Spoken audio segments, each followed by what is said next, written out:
Hello everyone, welcome back to our channel lovely brothers home cooking. అందరూ ఎలా ఉన్నారు? మేమైతే చాలా బాగున్నాం.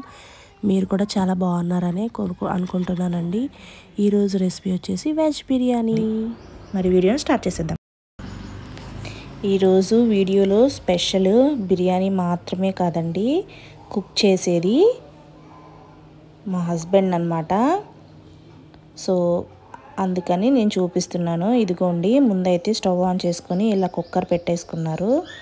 కుక్కర్లో ఒక 2 టేబుల్ స్పూన్స్ దాకా నెయ్యి వేసుకున్నారు. అలాగే 3 టేబుల్ స్పూన్స్ దాకా ఆయిల్ వేసుకున్నారండి. ఇలాగా కొంచెం ఆయిల్ కొద్దిగా హీట్ ఎక్కించుకోవాలంట. ఆయిల్ కొంచెం మరిగిన తర్వాత అందులోకి మసాలా దినుసులు అలాగే ఉల్లిపాయలు పచ్చిమిరపకాయలు వేసి ఫ్రై చేసుకోవాలి. ఇందులో స్పెషల్ ఏంటంటేనండి, ఈ బిర్యానీని నార్మల్ రైస్తో కాకుండా మనకి పంట బియ్యం ఉంటాయి కదండి, వాటితో కుక్ చేస్తున్నారు. అదే స్పెషల్. పైగా కుక్కర్లో, ప్రెషర్ కుక్కర్లో కుక్ చేస్తున్నారు అనమాట.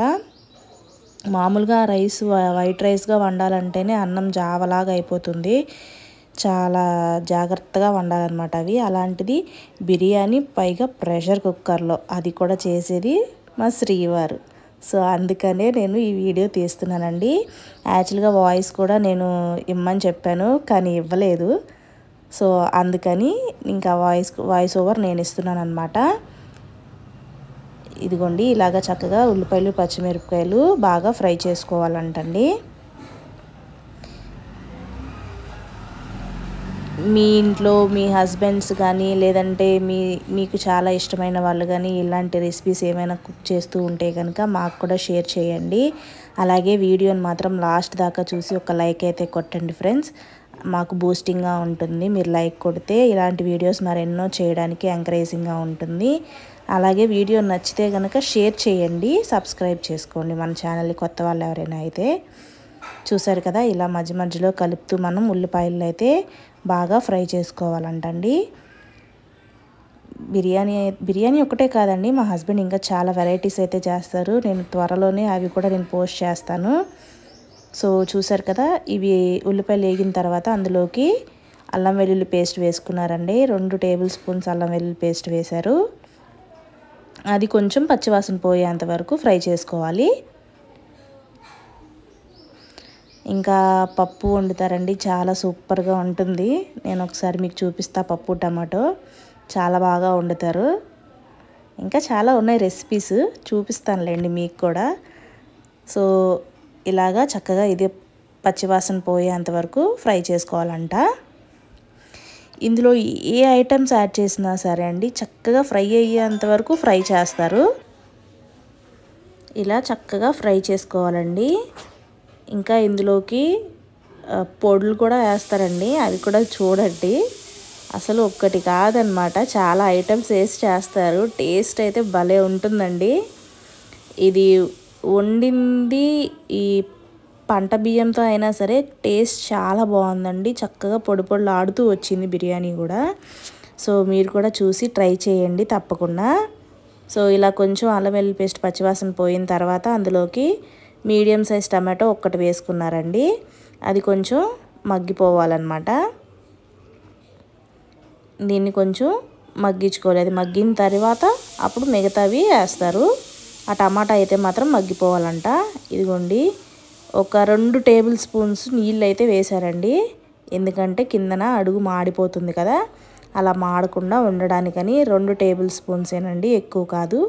అలా 2 టేబుల్ స్పూన్స్ నీళ్లు వేసి చక్కగా మూత పెట్టేసి ఒక 3 నిమిషాల పాటు మగ్గించుకున్నారు. చూసారు కదా, 3 నిమిషాల తర్వాత ఇలా చక్కగా మగ్గిపోయింది. ఇంకొకసారి ఇలా కలిపేసుకోవాలి.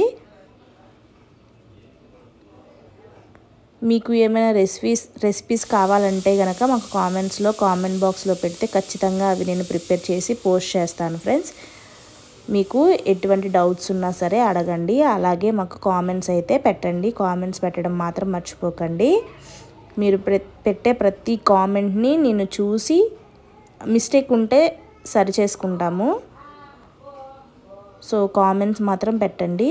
సో ఇలా మళ్ళీ ఒకసారి మూత పెట్టేసి ఇంకొక 5 నిమిషాల పాటు మగ్గించుకోవాలి. చూసారా, ఇలా చక్కగా బాగా ఫ్రై అయిపోయింది. చెప్పాను కదండి, ఇందులో వేసే ప్రతి ఐటమ్కి బాగా ఫ్రై అయిన తర్వాత మళ్ళీ నెక్స్ట్ ఐటెం వేస్తారనమాట. ఇలా బాగా ఫ్రై అయిన తర్వాత ఇప్పుడు అందులోకి కొంచెం కొత్తిమీర అలాగే కొంచెం పుదీనాని వేసుకున్నారు. ఇదిగోండి కొత్తిమీర పుదీనా వేసుకున్నారు చక్కగా. ఇప్పుడు వీటిని కూడా ఒకసారి బాగా కలిపేసుకోవాలి. ఇలా కొంచెం బాగా కలిపేసుకున్న తర్వాత ఇంకొక 2 నిమిషాలు ఇలాగే ఫ్రై చేస్తారండి. ఈ కొంచెం ఫ్రై అయిన తర్వాత అప్పుడు మిగతావి యాడ్ చేస్తారనమాట.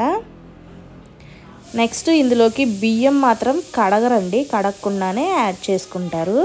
సో చూసారు కదా, ఇప్పుడు ఇందులోకి 1/2 టీ స్పూన్ ధనియాల పొడి వేసుకున్నారు. ధనియాల పొడి అండి 1/2 టీ స్పూన్ వేశారు. అలాగే గరం మసాలా కూడా యాడ్ చేసుకున్నారు. అది కూడా 1/2 టీ స్పూనేనండి. కొంచెం గరం మసాలాని యాడ్ చేశారు. ఇలా 1/2 టీ స్పూన్ వేసుకున్న తర్వాత మళ్ళీ వీటిని ఒక్కసారి బాగా కలిపేసుకోవాలి. ఇలా బాగా కలుపుకోవాలండి. స్టవ్ని మాత్రం సిమ్లో పెట్టేసుకోవాలి, లేదంటే ఇలాగా మనం ప్రతి ఐటెంకి ఆగి వేస్తాం కదా, సో మాడిపోయే ఛాన్స్ ఉందన్నమాట. సో మంటనైతే మీడియం ఫ్లేమ్లో కానీ లో ఫ్లేమ్లో కానీ పెట్టి మీరు చూసుకుంటూ ఉండాలి. చక్కగా ఇలా బాగా కలిపేసుకొని బాగా ఫ్రై చేసుకోవాలండి. ఇలా ఫ్రై అయిన తర్వాత ఇప్పుడు ఇందులోకి పెరుగుని యాడ్ చేస్తున్నారు. ఇదిగోండి దగ్గర ఒక 3 టేబుల్ స్పూన్స్ దాకా పెరుగు యాడ్ చేశారండి. 3 టేబుల్ స్పూన్స్ పెరుగు వేసుకున్న తర్వాత అది కూడా కొంచెం ఫ్రై అవ్వాలంటండి. సో అది కూడా కొంచెం ఫ్రై చేసుకోవాలంట. సో కలిపేసుకొని ఒక 3 నిమిషాల పాటు ఫ్రై చేసుకోవాలి. మొత్తం ఇలా బాగా కలిసిపోయేటట్టు ఫ్రై చేసుకోవాలి. నార్మల్గా అయితే చాలామంది కారం యాడ్ చేస్తారండి. సో కారం అయితే మా హస్బెండ్ యాడ్ చేయలేదు.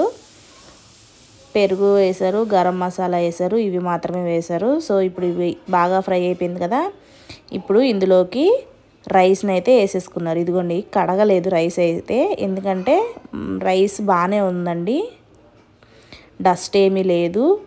అలాగే ఈ క్లాత్లో వేసి తుడుచుకొని వేసుకున్నారు, కడగలేదు అంతే. మీరు కావాలంటే మీరు వాష్ చేసి వేసుకోవచ్చు. ఇవి పంట బియ్యం కదండి, మాకు పైగా డస్ట్ కూడా ఏం లేదు. సో అందుకని కడగకుండానే యాడ్ చేసేసారు. ఇలా బాగా కలిపేసుకోవాలి. ఇప్పుడు ఇలా కలుపుకున్న తర్వాత అందులోకి వాటర్ని యాడ్ చేసుకోవాలండి. సేమ్ నార్మల్ రైస్కి ఎలా వేస్తామో 1:2 రేషియోలో అలాగే వేసుకోవాలి. కావాలంటే మీరు కొంచెం తగ్గించి వేసుకుంటే మంచిది. ఈ పంట బియ్యం కదండి, మీరు నార్మల్ రైస్తో కుక్ చేసుకునేటట్టయితే యాజ్ టీజ్గా 1:2 రేషియోలో వేసుకుంటే సరిపోతుంది. బాగా కలిపేసిన తర్వాత అందులోకి మీ టేస్ట్కి తగ్గట్టు సాల్ట్ని అయితే యాడ్ చేసుకోవాలి. సరే ఇలా బాగా కలిపేసుకోవాలన్నమాట. అవి కలిపేసుకున్న తర్వాత మీ టేస్ట్కి తగ్గట్టు సాల్ట్ని యాడ్ చేసుకొని కుక్కర్కి మూత పెట్టేసి ఒక 3 విజిల్స్ వస్తే సరిపోతుంది. ఇదిగోండి సాల్ట్ని అయితే యాడ్ చేసేస్తున్నారు. మీ టేస్ట్కి తగ్గట్టు మీరు సాల్ట్ని యాడ్ చేసుకోండి. సాల్ట్ యాడ్ చేసిన తర్వాత కూడా ఒక్కసారి బాగా కలిపేసుకొని మూత పెట్టేసుకొని ఒక 3 విజిల్స్ వస్తే సరిపోతుంది. మామూలుగా రైస్ ఎలా కుక్ చేసుకుంటామో సేమ్ అలాగే అన్నీ విజిల్స్. అలా అని ఇదేమి ముద్ద అయిపోలేదు, అలా అని గట్టిగా కూడా లేదండి. రైస్ అయితే చాలా పర్ఫెక్ట్గానే కుక్ అయింది. సో మీరు కూడా ట్రై చేయండి.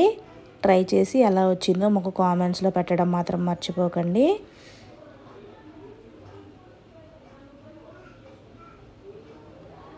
ఇప్పుడైతే మూత పెట్టేస్తున్నారు. మూత పెట్టేసి చెప్పాను కదా, ఒక 3 విజిల్స్ అయితే సరిపోతాయి.